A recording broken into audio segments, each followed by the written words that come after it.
Hi ನಮಸ್ಕಾರ, ನಾನು Deepak. Chris circle ಕನ್ನಡಕ್ಕೆ ಸ್ವಾಗತ ಸುಸ್ವಾಗತ. ಹೌದು, T20 ವರ್ಲ್ಡ್ ಕಪ್ 2024 ಇನ್ನೇನು ಕೊನೆ ಹಂತಕ್ಕೆ ಬರ್ತಾ ಇದೆ. ಇವಾಗ ಸೂಪರ್ 8 ಹಂತದಲ್ಲಿ ಇದೆ. ಭಾರತ ಉತ್ತಮದ ಪ್ರದರ್ಶನ ತೋರಿಸ್ತಾ ಬರ್ತಾ ಇದೆ. ಅದು ಎಲ್ಲರಿಗೂ ಗೊತ್ತಿರೋ ವಿಚಾರ. ನಾನು ಈಗ ನಿನ್ನೆ ಮ್ಯಾಚ್ ಬಗ್ಗೆ ನಾನು ವಿವರ ಕೊಡ್ತಾ ಹೋಗ್ತೀನಿ. India versus Afghanistan. India group ಅಲ್ಲಿ ಅಫ್ಘಾನಿಸ್ತಾನ್, ಇಂಡಿಯಾ, ಬಾಂಗ್ಲಾದೇಶ್, ಅದರ ಜೊತೆಗೆ ಆಸ್ಟ್ರೇಲಿಯಾ 4 ತಂಡಗಳಿವೆ. ಈ 4 ತಂಡದಲ್ಲಿ 2 ತಂಡ ಮಾತ್ರ ಕ್ವಾಲಿಫೈ ಆಗುತ್ತೆ ಸೆಮಿಫೈನಲ್ ಅಂತಕ್ಕೆ. ಇದ್ರ ಬಗ್ಗೆ ನಾನು ಮುಂದುವರಿಸ್ತಾ ಹೋಗ್ತೀನಿ. ಫಸ್ಟ್ ನಿನ್ನೆ ಮ್ಯಾಚ್ ಬಗ್ಗೆ ಯಾವ್ದು ಮಿಸ್ಟೇಕ್ ಆಗಿದೆ, ಯಾವ್ದು ಇಂಪ್ರೂವ್ಮೆಂಟ್ ಆಗಿದೆ, ಯಾವ್ದು ಚೆನ್ನಾಗಿ ಆಡಿದ್ದಾರೆ, ಯಾರು ಚೆನ್ನಾಗಿ ಆಡಿದ್ದಾರೆ, ಇದೆಲ್ಲ ವಿವರಣೆ ಕೊಡ್ತಾ ಹೋಗ್ತೀನಿ. ಇದು ನನ್ನ cricket circle Kannada YouTube channel ಅನ್ನ ಸಬ್ಸ್ಕ್ರೈಬ್ ಮಾಡಿದಿದ್ದಾರಲ್ಲ ಮತ್ತೆ ಸಬ್ಸ್ಕ್ರೈಬ್ ಮಾಡಿ. ಹಾಗೆ ನನ್ನ ಈ ವಿಡಿಯೋನ ಸಂಪೂರ್ಣವಾಗಿ ನೋಡ್ತಾ ಇದೆ. ಹೌದು, India versus Afghanistan toss win ಆಗಿ ಫಸ್ಟ್ ಬ್ಯಾಟಿಂಗ್ ಆಡಿದ್ರು. ಏನಕ್ಕಂತಂದ್ರೆ ಪಿಚ್ ಡಿಫ್ರೆಂಟ್ ಇರೋದ್ರಿಂದ, ದೊಡ್ಡದಾಗಿರೋದ್ರಿಂದ ಚೇಸಿಂಗ್ ಸ್ವಲ್ಪ ಕಷ್ಟ ಆಗತ್ತೆ.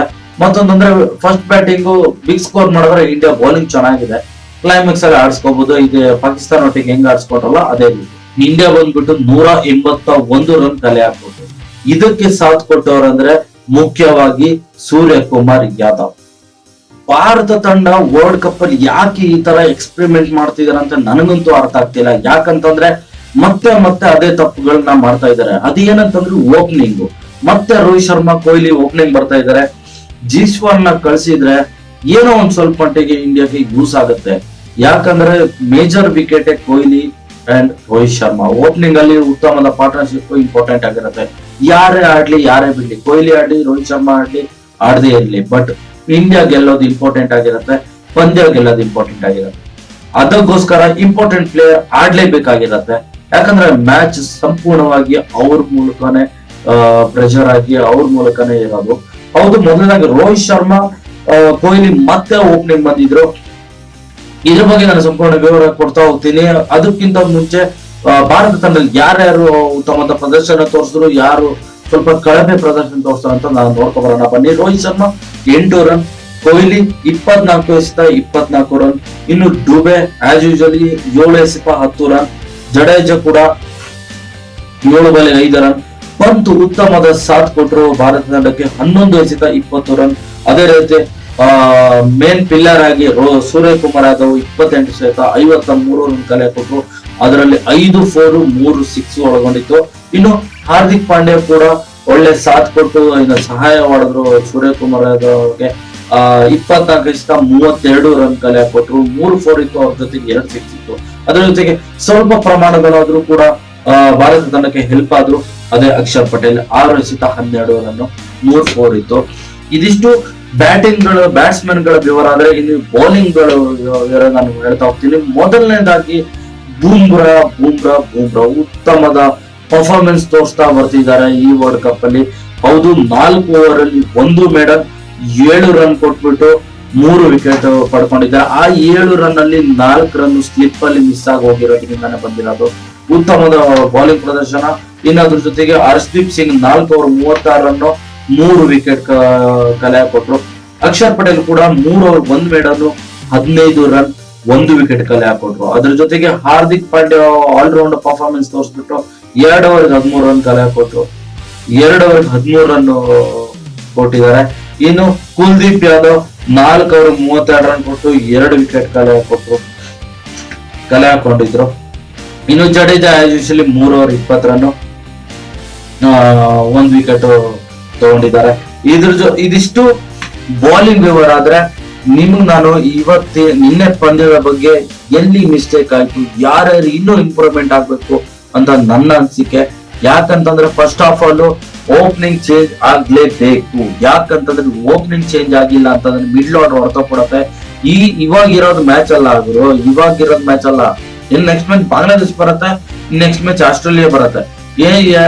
4 ಟೀಮ್ ಅಲ್ಲಿ 2 ಟೀಮ್ ಕೂಡ ಕ್ವಾಲಿಫೈ ಆದ್ರೆ ಆರಾಮಾಗಿ ಸೆಮಿಫೈನಲ್ ಹೋಗುತ್ತೆ. ಮುಂದಿನ ಪಂದ್ಯ ಇರೋದು ಮ್ಯಾಚ್ ಡಿಫ್ರೆಂಟ್ ಆಗಿರೋದು, ಮ್ಯಾಚ್ ಇಂಪಾರ್ಟೆಂಟ್ ಆಗಿರೋದೆ ಸೆಮಿಫೈನಲ್ ಅಂತಕ್ಕೆ. ಹೌದು, ಆಪೋಸಿಟ್ ಗ್ರೂಪ್ ಅಲ್ಲಿ ನೋಡ್ತಾ ಇರೋಂಗೆ ಬಲಿಷ್ಠ ತಂಡಗಳಿದ್ದಾವೆ. ಅದು ವೆಸ್ಟ್ ಇಂಡೀಸ್, ಹೋಮ್ ಗ್ರೌಂಡ್ ಆಗಿರೋದ್ರಿಂದ ವೆಸ್ಟ್ ಇಂಡೀಸ್ ಉತ್ತಮವಾದ ಬಲಿಷ್ಠ ತಂಡ ಅಂತಾನೆ ಹೇಳ್ಬೋದು. ಅದ್ರ ಜೊತೆಗೆ ಇಂಗ್ಲೆಂಡ್ ಕೂಡ ಬಲಿಷ್ಠ ತಂಡ ಅಂತ ಹೇಳ್ಬೋದು. ಮತ್ತೊಮ್ಮೆ ಜೋಕರ್ ಪಟ್ಟ ಅಂತರ ಹೊತ್ಕೊಂಡಿರುವಂತಹ ಸೌತ್ ಆಫ್ರಿಕಾ ಕೂಡ ಬಲಿಷ್ಠ ತಂಡವಾಗಿ ಹೊರಹೊಮ್ಮಲಿದೆ ಈಗೀಗ. ಯಾಕಂತಂದ್ರೆ ಈ 3 ತಂಡದಲ್ಲಿ ಉತ್ತಮವಾಗಿರೋದು 2 ತಂಡ ಮಾತ್ರ ಕ್ವಾಲಿಫೈ ಆಗುತ್ತೆ. ಇನ್ನು USA ಉತ್ತಮವಾದ ಫೈಟ್ ಕೊಡ್ತಾ ಇದ್ದಾರೆ. ಸೌತ್ ಆಫ್ರಿಕಾ ವಿರುದ್ಧ ಸ್ವಲ್ಪ ಗಲಿಬಿಲಿ ಮಾಡಿಕೊಂಡ್ರು, ಇಲ್ಲ ಅಂತಂದ್ರೆ ಮ್ಯಾಚ್ ಗೆಲ್ಬಹುದಿತ್ತು.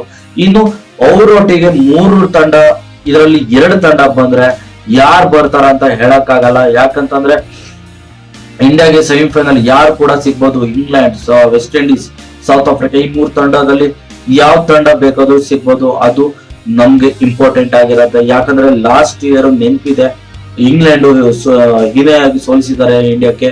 ಯಾಕಂದ್ರೆ ನೋ ಲಾಸ್ ಅಲ್ಲಿ ಹೊಡೆದಿರೋದು. ಇದೆಲ್ಲ ಲೆಕ್ಕಕ್ಕೆ ಬರುತ್ತೆ. ಯಾಕಂದ್ರೆ ಸೆಮಿಫೈನಲ್ ಪಂದ್ಯ ಉತ್ತಮವಾಗಿ ಇಂಪಾರ್ಟೆಂಟ್ ಪಂದ್ಯ ಆಗಿರುತ್ತೆ. ಇದಕ್ಕೆ ಭಾರತ ತಂಡ ಎಷ್ಟು ವರ್ಕೌಟ್ ಮಾಡಬೇಕು, ಎಷ್ಟು ಇಂಪ್ರೂವ್ಮೆಂಟ್ ಆಗ್ಬೇಕು ಅನ್ನೋದು ನೋಡ್ಕೋಬೇಕಾಗತ್ತೆ. ಅದಕ್ಕೆ ಓಪನಿಂಗ್ ಮಾತ್ರ ಇಂಪಾರ್ಟೆಂಟ್ ಆಗಿರುತ್ತೆ. ಇವಾಗ ನಾವು ಏನಾದ್ರು ಬಾಂಗ್ಲಾದೇಶ್ ವಿರುದ್ಧ ಏನಾದ್ರು ಸ್ವಲ್ಪ ಮಟ್ಟಿಗೆ ನಮ್ಗೆ ಓಪನಿಂಗ್ ಚೇಂಜ್ ಮಾಡ್ಕೊಂಡ್ರೆ, ಜಿಶ್ವಾಲ್ ನ ಆಡ್ ಮಾಡ್ಕೊಂಡ್ರೆ ಉತ್ತಮವಾದ ಸ್ಟಾರ್ಟ್ಅಪ್ ಸಿಗ್ಬೋದು ಅಂತ ನನ್ನ ಅನಿಸಿಕೆ. ಹೌದು, ಇನ್ನು ಬ್ಯಾಟಿಂಗ್ ವಿಭಾಗದಲ್ಲಿ ಯಾರಿಗಾದ್ರೂ ಚೇಂಜ್ ಮಾಡ್ಬೇಕು ಅನ್ನೋದಿದ್ರೆ ಡುಬೇನ ತೆಗೆದ್ಬಿಟ್ಟು ಜಸ್ವಾಲ್ ನ ಆಡ್ಸ್ಕೋಬಹುದು. ಅವ್ರನ್ನ ರಿಪ್ಲೇಸ್ ಮಾಡ್ಬಿಟ್ಟು ಜಸ್ವಾಲ್ ನ ಆಡ್ಸ್ಕೊಂಡ್ರೆ ಆಟೋಮೆಟಿಕ್ಲಿ ಯಾರು ಕೊಹ್ಲಿ ಒನ್ ಡೌನ್ ಆಡ್ಬೋದು. ಇಲ್ಲ ಅಂತಂದ್ರೆ ಬೆಟರ್ ಆಪ್ಷನ್ ಪಂತ್ ನ ಓಪನಿಂಗ್ ಆಡ್ಸ್ಕೋಬಹುದು. ಓಪನಿಂಗ್ ಆಡ್ಸ್ಕೊಂಡ್ರೆ ಅವನ್ನ ಕೊಹ್ಲಿನ ಒನ್ ಡೌನ್ ಆಡ್ಸ್ಕೋಬಹುದು. ಅದು ಕೂಡ ಬೆಟರ್ ಆಪ್ಷನ್ ಇದೆ. ಇದಿಷ್ಟು ಬ್ಯಾಟಿಂಗ್ ಅಲ್ಲಿ ಬದಲಾವಣೆ ನೋಡೋದಾದ್ರೆ, ಇನ್ನು ಬೌಲಿಂಗ್ ವಿಭಾಗ ಬಂದ್ರೆ ಕುಲ್ದೀಪ್ ಹೋದ್ ಮ್ಯಾಚ್ ಅಫ್ಘಾನಿಸ್ತಾನ ಒಟ್ಟಿಗೆ ಆಡ್ ಮಾಡ್ಕೊಂಡಿದ್ದಾರೆ. ಬೌಲಿಂಗ್ ಅಲ್ಲಿ ಯಾವುದೇ ರೀತಿ ತಪ್ಪುಗಳು ಕಾಣಿಸ್ತಾ ಇಲ್ಲ. ಇದೇ ರೀತಿ ಪರ್ಫಾರ್ಮೆನ್ಸ್ ತೋರಿಸ್ತಾ ಹೋದ್ರೆ ಇಂಡಿಯಾ ಗೆಲುವಿನ ದಡ ಸೇರೋದು ಈಸಿ ಆಗುತ್ತೆ.